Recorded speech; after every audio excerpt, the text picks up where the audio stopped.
Standing outside my childhood home with my suitcase watching my mother applaud as my brother slammed the door in my face, I never imagined this moment would become my greatest victory.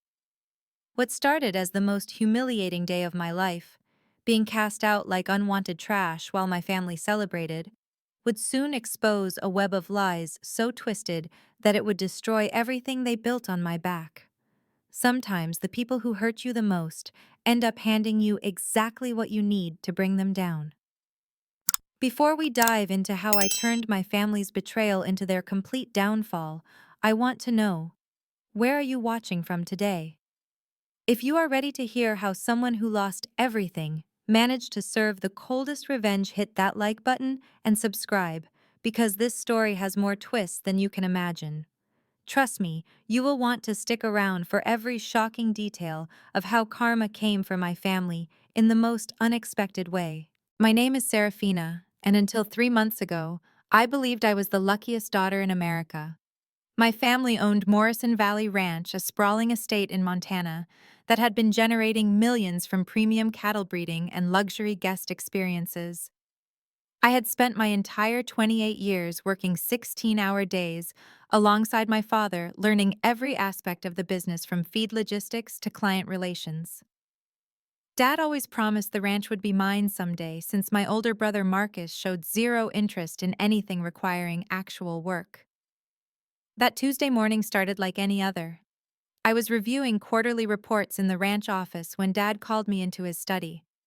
His face looked ashen, and Mom sat rigidly in her chair with an expression I had never seen before. Marcus lounged against the bookshelf with a smirk that immediately put me on edge. "Seraphina, we need to discuss the future of Morrison Valley." Dad began, his voice strangely formal. "Your mother and I have been reconsidering our succession plans." My stomach dropped, but I tried to stay calm. "What do you mean, Dad?"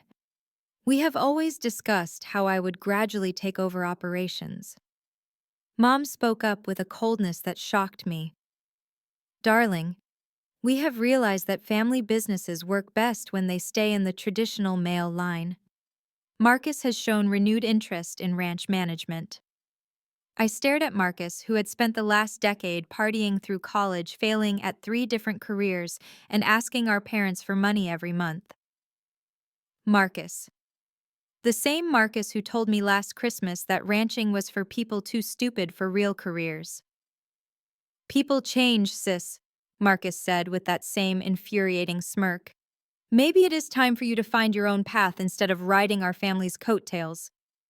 The words hit like a physical blow. Riding their coattails, I had sacrificed relationships, career opportunities in other cities, and my entire 20s to build this ranch into the powerhouse it had become. I had personally developed the luxury guest program that now brought in over $2 million annually. I had negotiated the contracts with premium restaurants in Chicago and New York that paid top dollar for our beef. "This has to be a joke," I said, looking desperately between my parents. "Dad, you know how hard I have worked. You know Marcus has never shown genuine interest in this place." Dad would not meet my eyes. "The decision is final, Seraphina. We think it would be best if you moved out by the end of the month. Give Marcus space to step into his new role." That night I lay awake staring at the ceiling, trying to process what had happened. Something felt deeply wrong beyond the obvious betrayal. My parents' sudden reversal made no sense, especially given Marcus's complete lack of qualifications or previous interest. I decided to do what I always did when facing ranch problems. I started investigating. The next morning, while my family attended Marcus's celebration lunch in town, I accessed the ranch's financial systems. What I discovered made my blood run cold. Over the past 18 months, there had been a systematic transfer of assets and investments into accounts I did not recognize. Someone had been slowly moving money out of the ranch's operating funds and into what appeared to be shell companies. Digging deeper, I found email correspondence between Mom and a financial advisor I had never heard of. The emails discussed restructuring assets before the transition and ensuring maximum protection of family wealth. But the most damning evidence came from a recorded phone conversation I found on Dad's computer. Apparently, he had been recording calls with this advisor for his own protection. In the recording, Mom's voice was crystal clear. We need everything moved before Seraphina realizes what is happening. Once Marcus is officially in charge, she will have no legal claim to question any of these transactions. She has been too focused on day-to-day operations to pay attention to the bigger financial picture. The advisor responded, "The trusts are established and the offshore accounts are ready. By the time she figures out what happened, the statute of limitations will protect you from any legal challenges. Your daughter will never be able to prove these assets originally belonged to the ranch." My hands shook as I continued listening. Dad's voice joined the conversation. "I feel terrible about this, but Marcus needs a clean slate without his sister questioning every decision. She is too competent, too involved. She would never let Marcus run things his way." "This is not about competence," Mom interjected sharply. "This is about family legacy. Marcus is our son, our heir. Seraphina will find her own way eventually, but she cannot be allowed to overshadow her brother's rightful inheritance." The final piece of evidence was a legal document I found in Dad's desk drawer, a forged power of attorney with my signature authorizing the transfer of my personal investment accounts into the family trust. Accounts I had built through my salary and bonuses over the years, totaling nearly $400,000. Money that was now completely beyond my reach. Sitting in that office, surrounded by awards and photos from years of ranch successes that bore my fingerprints, I realized the devastating scope of their plan. This was not just about giving the ranch to Marcus. This was about systematically erasing my contributions and stealing my personal wealth in the process. They had spent over a year planning to rob me blind while making me believe I was their cherished daughter and successor. The cruelest part was how they had used my dedication against me.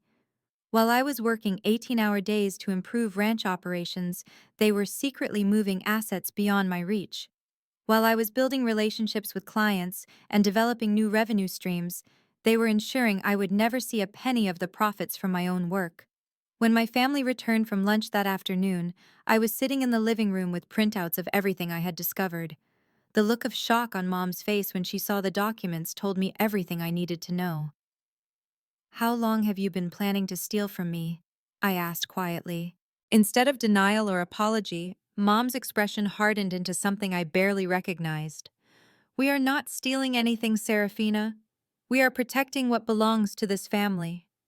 This family. I stood up, my voice rising. "I am part of this family. I have given everything to this place." Marcus stepped forward aggressively.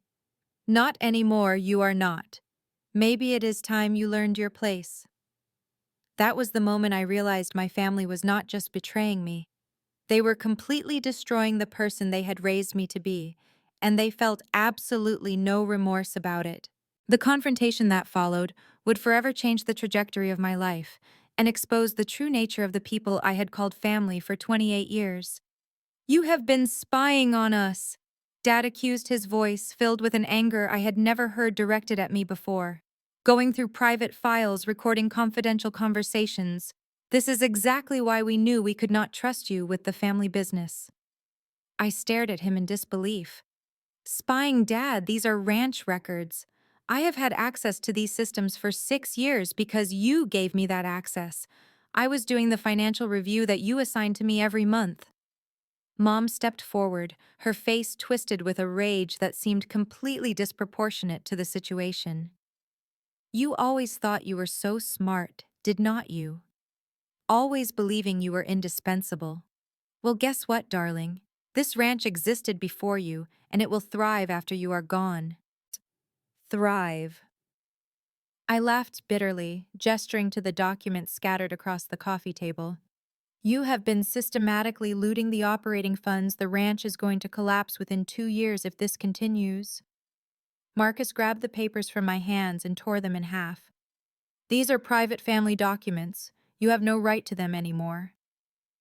"Those are copies," I said calmly, watching his face fall. "I have already sent the originals to my attorney along with the recorded phone calls and the forged power of attorney." The silence that followed was deafening. Dad sank into his chair suddenly, looking every one of his 63 years. Mom's face went through several color changes before settling on a shade of white that made her look genuinely ill. "You are bluffing," Marcus said, but his voice lacked conviction. You would never destroy your own family. Destroy my family, I repeated slowly. Marcus, look around you. Look at what they have done. They have been planning to steal from me for over a year. They forged my signature on legal documents. They have moved millions of dollars out of the ranch accounts into hidden trusts. What family does that to their own daughter? Mom found her voice again, and when she spoke, it was with a venom that made me understand I had never really known her at all. You ungrateful little brat. We gave you everything. A home and education opportunities most people only dream about. And this is how you repay us, by threatening to destroy everything your father built. Everything Dad built. I stood up, my own anger finally matching hers. Mom, I have personally generated over $15 million in revenue for this ranch in the last 5 years alone. The luxury guest program that brings in our highest profit margins, I created that. The premium beef contracts with restaurants in major cities, I negotiated every single one. The sustainable farming practices that earned us environmental awards and tax breaks, those were my innovations. Dad looked up with tears in his eyes, but I was not sure if they were from guilt or anger. Seraphina, you have to understand. Marcus is our only son. In families like ours, sons inherit the family business. That is just how it works. Families like ours, I repeated. You mean families where parents steal from their children? Because, Dad, I looked up the legal definition of what you have done. Taking money from ranch accounts and moving it into personal trusts without my knowledge or consent is embezzlement. Forging my signature on financial documents is fraud. What you have done is not family tradition. It is criminal. The room erupted into chaos. Marcus started yelling about how I was trying to destroy the family legacy.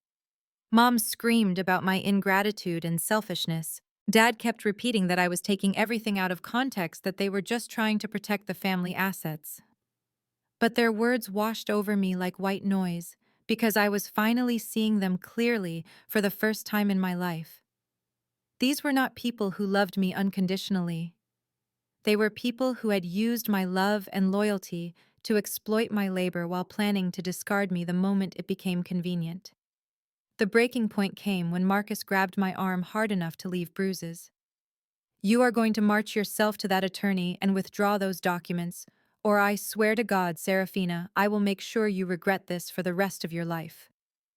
I pulled my arm away and looked him straight in the eye. No, Marcus, I am not going to withdraw anything. I am going to make sure everyone knows exactly what this family has done. Mom stepped forward, her face contorted with rage. If you think you can blackmail us into giving you what you want, you are seriously mistaken. We will not be manipulated by our own daughter. This is not blackmail, Mom. This is accountability.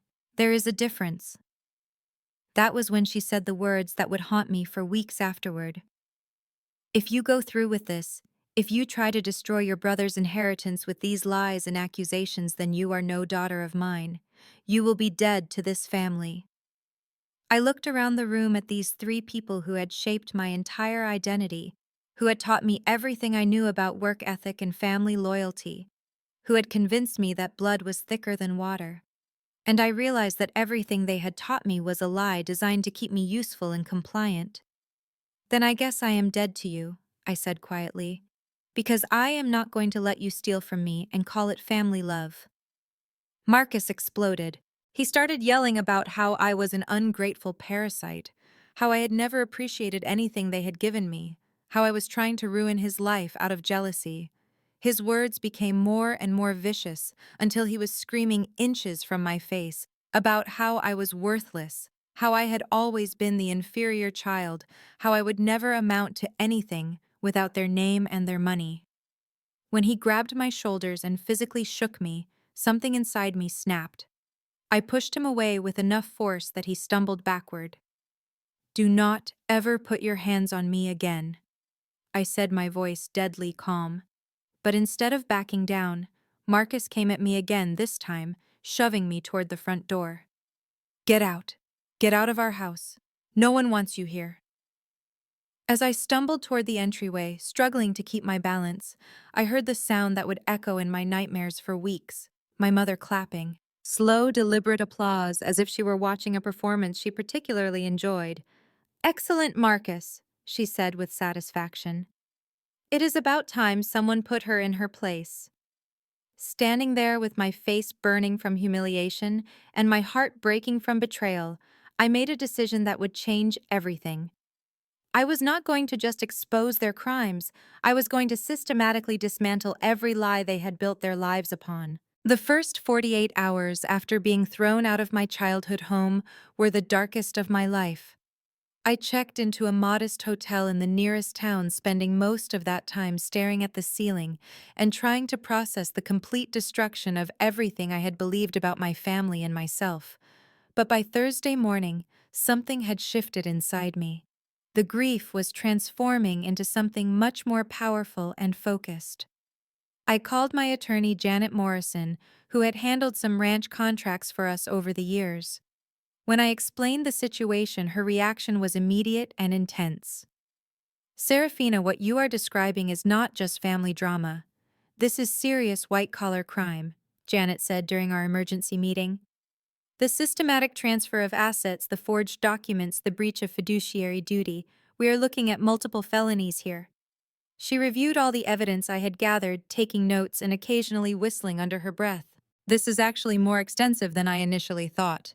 Your parents have created an incredibly sophisticated scheme to essentially steal from their own business and their own daughter." "What are my options?" I asked, feeling a mixture of hope and terror. "Legally, you have an excellent case for fraud, embezzlement, and identity theft. But Seraphina, pursuing this will mean going to war with your family. Are you prepared for that level of conflict?" I thought about Mom's satisfied smile as Marcus pushed me out the door.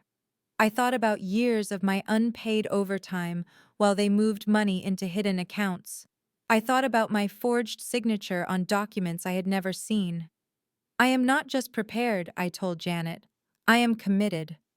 The next step was building a support network, because I quickly realized that taking on my family's financial crimes would require allies who understood different aspects of their operation. Janet recommended a forensic accountant named David Park, who specialized in uncovering hidden assets in family businesses. David's analysis of the ranch finances was even more damning than I had expected. "Your family has been planning this for much longer than 18 months, he explained during our first meeting. "I found evidence of preliminary asset movement going back almost 3 years. They started small testing whether you would notice discrepancies in the books." 3 years. I felt sick. That means they were planning this before I even finished developing the luxury guest program. "Actually, I think your success with that program is what triggered their acceleration," David said grimly. "Look at this timeline. The major asset transfers begin right after your guest program started generating serious revenue. Your parents realized you were making the ranch more valuable, and they wanted to secure that value for Marcus before you could claim any ownership stake." The forensic evidence painted a picture of calculated betrayal that was almost impossible to believe. My parents had not just decided randomly to favor Marcus. They had watched me pour my heart into building their business while simultaneously planning to steal the profits from my work. But David also uncovered something that would prove crucial to my case. They had made mistakes. In their eagerness to hide assets quickly, they had created paper trails that connected the shell companies directly back to personal accounts. They had also failed to properly document some of the transfers, making them legally vulnerable. "The good news is that their scheme was ambitious, but sloppy," David explained. "They were so focused on speed and secrecy that they did not cover their tracks properly. The bad news is that unwinding this is going to be expensive and time-consuming." Man, that was when I realized I needed more than just legal and financial help. I needed someone who understood the ranching industry and could help me prove how much value I had personally added to Morrison Valley Ranch. Janet recommended Sarah Chen, an agricultural business consultant who had testified as an expert witness in several family ranch disputes. Sarah's evaluation of my contributions to the ranch was vindicating in a way I had not expected. She spent 2 weeks analyzing contracts, client relationships, operational improvements, and revenue streams I had developed. Seraphina, based on industry standards and comparable operations, I can confidently say that your innovations and management have increased this ranch's value by approximately $12 million over the past 5 years. Sarah told me during her presentation of findings. Without your guest program, sustainable farming initiatives, and premium client relationships, Morrison Valley would be worth roughly 60% of its current market value. She had documented everything with industry comparisons and expert analysis. The luxury guest program I had developed was generating revenue at nearly 3 times the industry average. The sustainable farming practices I had implemented were saving the ranch over $200,000 annually in operational costs while qualifying for environmental tax credits worth another $100,000 per year. More importantly, Sarah continued, these improvements are not easily replicable. Your client relationships, particularly with the high-end restaurants, are personal relationships built on trust and quality consistency that you personally guarantee. If you left the ranch permanently, I estimate they would lose at least 70% of their premium contracts within 18 months. This was the leverage I had not realized I possessed. My family had not just stolen from me, they had stolen the very expertise that made their theft valuable in the first place. But building a legal case was only part of the battle.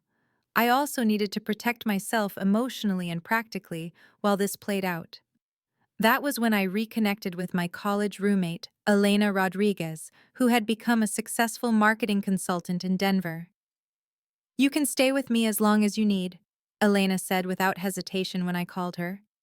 And honestly, Sarah, from a business perspective, this might be the best thing that ever happened to you. How can you say that? I asked, still raw from the betrayal. Because now you are free, Elena explained. You spent your entire adult life building someone else's dream while they planned to cut you out. Now you can build your own dream, and you have the skills and industry knowledge to do it. Elena helped me see possibilities I had been too hurt and overwhelmed to consider. With my expertise in luxury agricultural tourism and sustainable ranching, I could potentially start my own operation. More immediately, I could offer consulting services to other ranch operations looking to develop similar programs. Think about it, Elena said excitedly. You have proof that you personally generated millions in revenue. You have established relationships with premium clients. You understand both the operational side and the luxury hospitality side. You could be incredibly successful as an independent consultant while you fight this legal battle. That conversation marked a turning point in my thinking. Instead of just seeking justice for what my family had done to me, I started planning for what I could build without them. The prospect of independence was terrifying, but also exhilarating. Within 2 weeks of that conversation, I had reached out to 3 other luxury ranch operations about consulting opportunities. All 3 were interested in learning about my guest program model. One of them, a family operation in Colorado called Silver Creek Ranch, offered me a temporary consulting contract that would pay enough to cover my legal expenses while building my own reputation in the industry. The Silver Creek opportunity also connected me with someone who would become crucial to my fight against my family. Tom Bradley, the patriarch of Silver Creek Ranch, had been in the agricultural business for over 40 years. When I explained my situation during our initial consultation, his reaction was swift and decisive. I know your parents' reputation in this industry, Tom said bluntly. They have always been more concerned with appearances than ethics. If they have done what you are describing, there are other people in the ranching community who need to know about it. Tom introduced me to an informal network of ranch owners and agricultural business leaders who had been watching Morrison Valley's rapid expansion with curiosity and some suspicion. Several of them had noticed that my parents' growth seemed to outpace their apparent operational capacity. Your family has been claiming credit for innovations and successes that frankly did not match what we knew about their actual expertise, explained Margaret Foster, who owned one of the largest sustainable ranching operations in Montana. If you were the real architect of their recent success, that explains a lot. This network became both a source of professional support and potential witnesses to my contributions to Morrison Valley's success. They had attended industry conferences where I presented on behalf of the ranch. They had toured our operation and spoken directly with me about our methods and innovations. They could testify that my parents had consistently allowed me to be the public face of Morrison Valley's expertise. By the end of my first month away from the ranch, I had assembled a formidable team: legal representation, forensic accounting, industry expertise, business consulting, and professional networking support. I also had a growing sense that this battle was not just about getting justice for my family's betrayal. It was about reclaiming my own identity and building something better than what they had tried to steal from me. But I was about to learn that having allies also meant having vulnerabilities, and not everyone who seemed to support my cause was actually working in my best interest. 2 months into building my case against my family, I felt confident that justice was finally within reach. Janet had filed preliminary motions, David had traced nearly all the hidden assets, and Sarah had completed her valuation of my contributions to Morrison Valley. My consulting work with Silver Creek Ranch was going exceptionally well, and I was starting to believe I could rebuild my life on my own terms. That confidence shattered on a Tuesday morning when Janet called me with news that made my blood run cold. "Seraphina, we have a serious problem," she said, her voice tight with controlled anger. "David Park has withdrawn from your case effective immediately. His office sent over a formal letter this morning stating that he can no longer provide services due to a conflict of interest." I sat down heavily in Elena's kitchen, trying to process what this meant. What kind of conflict of interest? He has been working on this case for 2 months. That is what I asked his office, but they would not provide details. They are also demanding the return of all forensic materials and analysis he prepared for us. Seraphina, without David's work, we lose most of our evidence about the hidden assets. The timing was devastating. We were scheduled to present our evidence to the district attorney the following week to discuss potential criminal charges. David's forensic analysis was the backbone of our entire case. Without it, we had accusations but no proof. I called David's office repeatedly throughout the day, but he would not take my calls. His assistant would only repeat that he could no longer work on my case due to professional conflicts. By Thursday, when I still had not heard from him directly, I decided to confront him in person. I waited outside his office building until I saw him leaving for lunch. When I approached him on the sidewalk, the look of guilt and discomfort on his face told me everything I needed to know. "David, what happened? 2 weeks ago, you told me this was the strongest case of family financial fraud you had ever documented. Now you will not even return my phone calls." He looked around nervously as if checking to see who might be watching us. "Seraphina, I cannot discuss this with you. I signed a confidentiality agreement." "A confidentiality agreement with whom?" David's shoulders sagged, and for a moment I thought he might actually tell me the truth. Instead, he just shook his head and walked away. That evening, Elena helped me research David's recent client list and business associations. What we discovered made me feel physically sick. 3 days after David had withdrawn from my case, his consulting firm had announced a major new contract with Morrison Agricultural Holdings, a company I had never heard of, but that was registered at the same address as one of my parents' shell companies. "They bought him?" Elena said bluntly. "Your parents figured out who was working on your case and they bought your forensic accountant." The betrayal was devastating, but the practical implications were even worse. David had intimate knowledge of our legal strategy, our evidence, and our timeline. He knew exactly what we had discovered about the hidden assets and what we still needed to prove. That information was now in my family's hands, but the worst was yet to come. The next morning, I received a call from Sarah Chen with news that made David's betrayal seem minor in comparison. "Seraphina, I need to tell you something, and you are not going to like it," Sarah said, her voice strained. "Tom Bradley called me yesterday. He wanted to discuss your consulting work with Silver Creek Ranch." My stomach dropped. Tom had been one of my strongest supporters, vouching for my expertise and connecting me with other industry professionals. What did he want to discuss? He asked me very specific questions about your claims regarding the luxury guest program at Morrison Valley. He wanted to know if I had independently verified that you were the primary developer of that program. And what did you tell him? Sarah was quiet for a long moment. Seraphina, I told him the truth, that my analysis was based primarily on your account of events and industry comparisons, not on independent verification of who was responsible for which innovations at Morrison Valley. I felt the world tilting around me.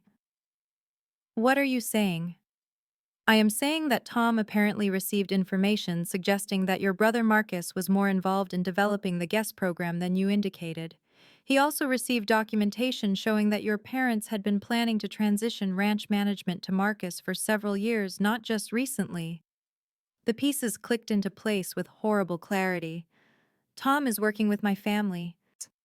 I do not know for certain, but Seraphina, he asked me to modify my expert testimony to reflect uncertainty about who was actually responsible for Morrison Valley's recent success.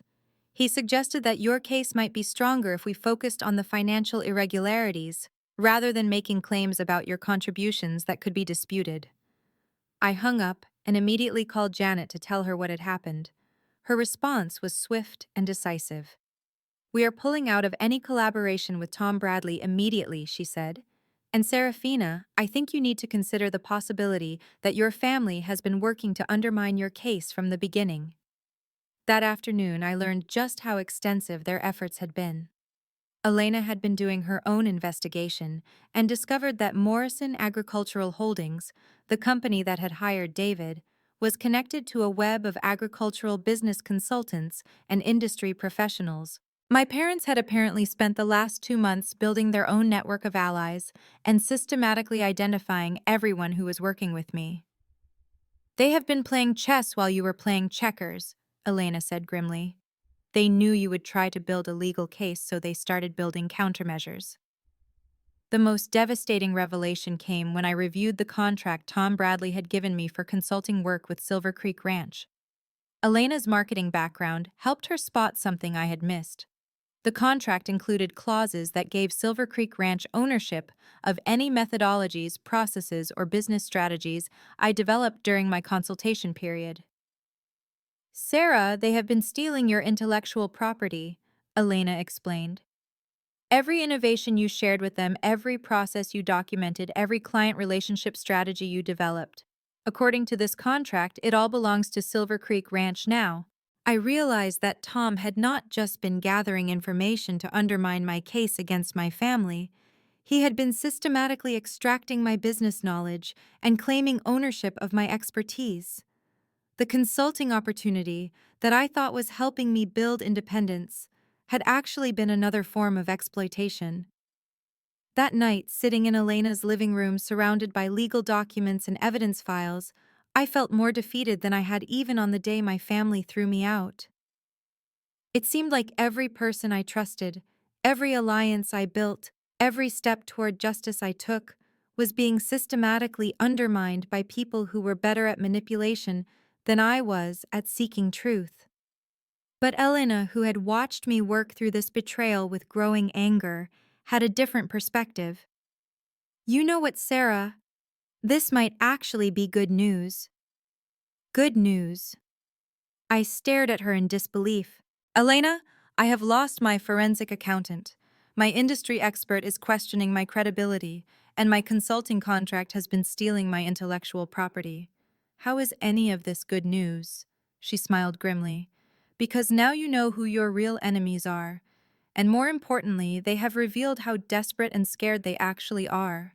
People who are confident in their position do not need to buy off witnesses and steal intellectual property. They have shown you their weakness. As devastating as these betrayals were, Elena was right about one thing. My family and their collaborators had revealed the extent of their desperation. But I was about to discover that they had also made a crucial mistake that would ultimately lead to their complete downfall. The morning after discovering Tom Bradley's betrayal, I woke up with a clarity I had not felt in months. The anger and hurt were still there, but they had crystallized into something much more powerful: absolute determination to expose every lie my family had built their lives upon. Elena was already at her computer when I came downstairs, surrounded by coffee cups and printed emails. "I have been up since 4 researching Morrison Agricultural Holdings and their connections," she said without looking up. "Sarah, I think your family made a massive mistake." "What kind of mistake?"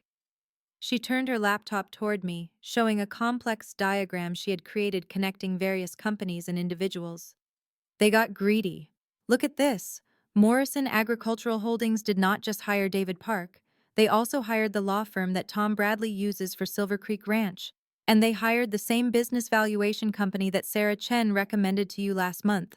I studied the connections she had mapped out. They are trying to control every aspect of the professional network around this case. Exactly.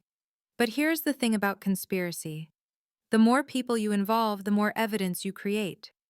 Every one of these relationships represents a paper trail: contracts, payments, communications.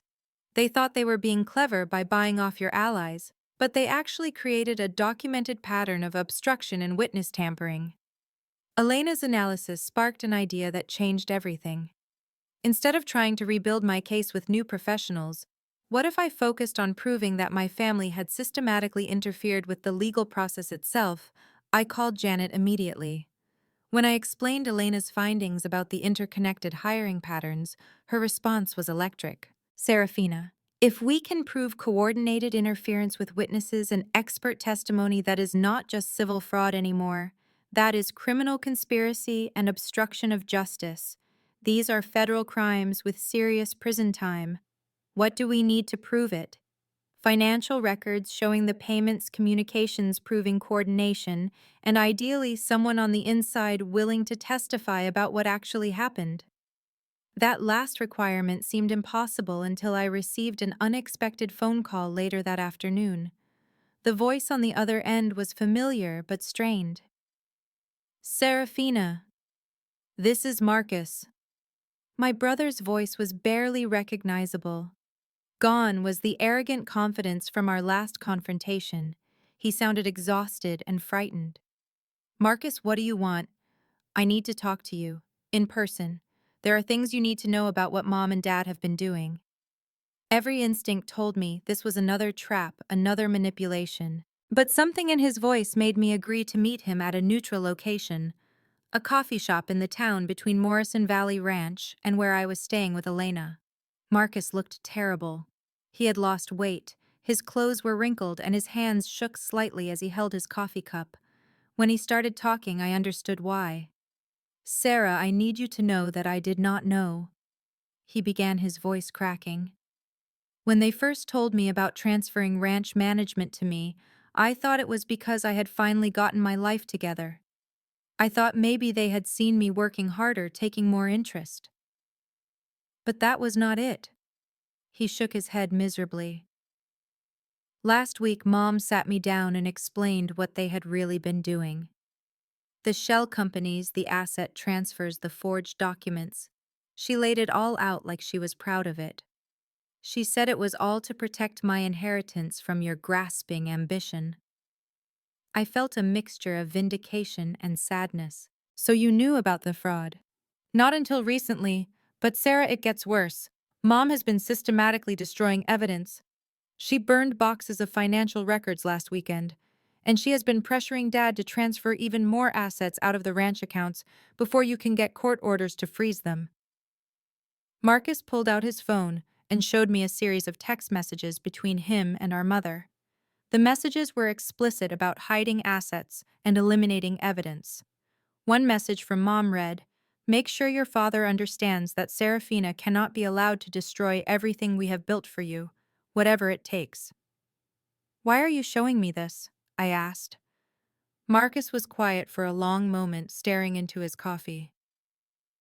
"Because I finally realized what kind of person I would have to become to keep what they are giving me. Last night, Mom suggested that we should consider filing a restraining order against you, claiming that you had threatened us. She wanted me to lie in court about you being violent and unstable. The idea that they would try to paint me as the dangerous one was so absurd it was almost funny, but Marcus was not laughing. That was when I understood that this is not about protecting family assets or ensuring fair inheritance. This is about destroying you completely because they are terrified of what you represent. What do you mean? Sarah, you are everything they pretend to be. You are genuinely competent, genuinely hardworking, genuinely ethical. You make their success look fake because most of it is fake. Without you, the ranch will fail within 2 years and they know it. Marcus agreed to provide copies of all the communications he had received from our parents about hiding assets and destroying evidence. More importantly, he agreed to testify about their attempts to involve him in obstruction of justice. But he also gave me information that proved Elena's theory about the coordinated conspiracy. Our parents had not just hired David Park and influenced Tom Bradley, they had also hired a private investigator to monitor my activities, a reputation management consultant to prepare for potential media coverage, and a jury consultant to help them prepare for potential criminal trials. They have spent over $300,000 in the last 2 months trying to destroy your case, Marcus told me. Money that came out of ranch operating funds that should have been used for equipment maintenance and employee salaries. This information led to the breakthrough we needed. Janet was able to subpoena financial records for all the companies my parents had hired, creating an undeniable paper trail of coordinated witness tampering and obstruction of justice. But the most valuable ally emerged from an unexpected source. David Park, the forensic accountant who had betrayed my case, contacted Janet directly with an offer that changed everything. "Your parents made a mistake," David told Janet during a secretly recorded phone call. "They hired me to undermine your case, but they also asked me to help them hide additional assets that I never knew about during my original analysis.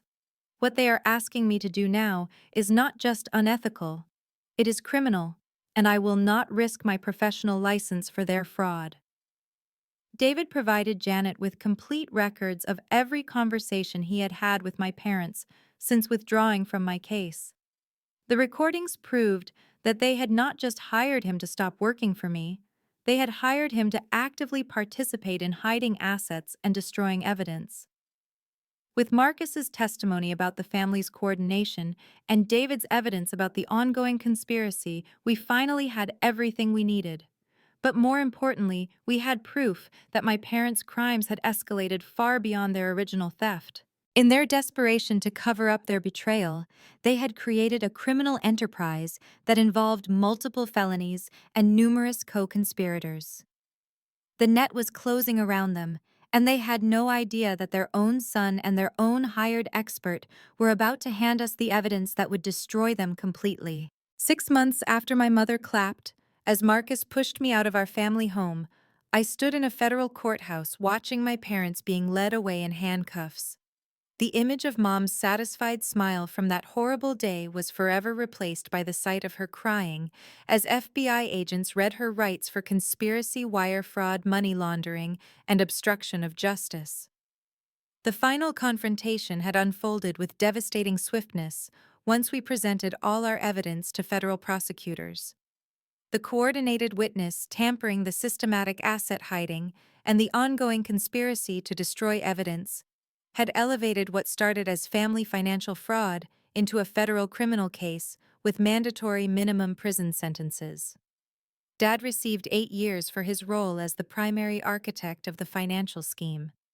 The judge was particularly harsh about his breach of fiduciary duty and his exploitation of my labor while planning to steal from me. Mom received 6 years with the judge, noting that her attempts to destroy evidence and coordinate witness tampering showed a complete disregard for the legal system.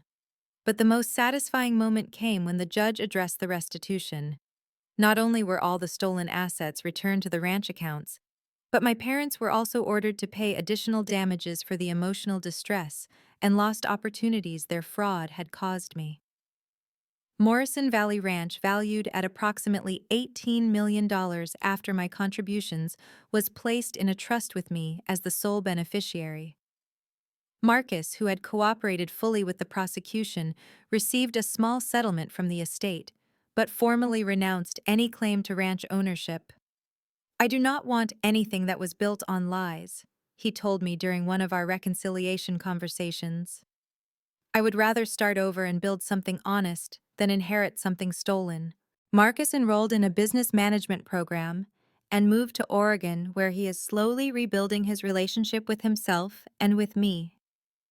Our conversations are still awkward sometimes, but they are genuine in a way that family interactions never were when our parents were orchestrating everything. The ranch itself became something even more successful than I had originally envisioned. Without my parents' interference and financial manipulation, I was able to implement innovations that had been impossible under their management. The luxury guest program expanded to include educational workshops about sustainable farming, making Morrison Valley a destination for both recreation and learning. More importantly, I restructured the entire operation as a cooperative, sharing ownership and profits with the employees who had worked the land for years without recognition. Maria Santos, who had managed our livestock for over a decade, became my co-manager and part owner. James Fletcher, whose maintenance work had kept our facilities running smoothly, now oversees all our sustainability initiatives and holds an equity stake in their success. This cooperative structure created the kind of loyalty and investment that my parents' hierarchical approach had never achieved. When employees share in the profits they help generate, they work with a dedication that no salary could motivate. Elena left her consulting business in Denver and moved to Montana to become Morrison Valley's marketing and business development director. "I have never seen you happier than when you are building something meaningful," she told me. "I want to be part of whatever you create next." Sarah Chen, once she understood how Tom Bradley had manipulated her, became one of our strongest advocates in the agricultural community. Her expert testimony about sustainable ranching practices has helped Morrison Valley become a model for other family operations looking to balance profitability with environmental responsibility. Even David Park, after serving his community service sentence for his role in the conspiracy, reached out to apologize and offer his services pro bono to help us optimize our financial management systems. "I learned the hard way that integrity is worth more than any consulting contract," he told me. The most unexpected relationship that emerged was with Tom Bradley's daughter, Rebecca, who contacted me after learning about her father's involvement in my family's conspiracy. Rebecca had suspected that Silver Creek Ranch was using unethical business practices, and my case gave her the courage to investigate her own family's operation. "Watching you fight for truth and justice inspired me to demand the same from my own family," she said. "I realized that staying silent about wrong behavior makes you complicit in it." Rebecca and I are now developing a network of ethically managed ranch operations that share resources, knowledge, and support for sustainable practices.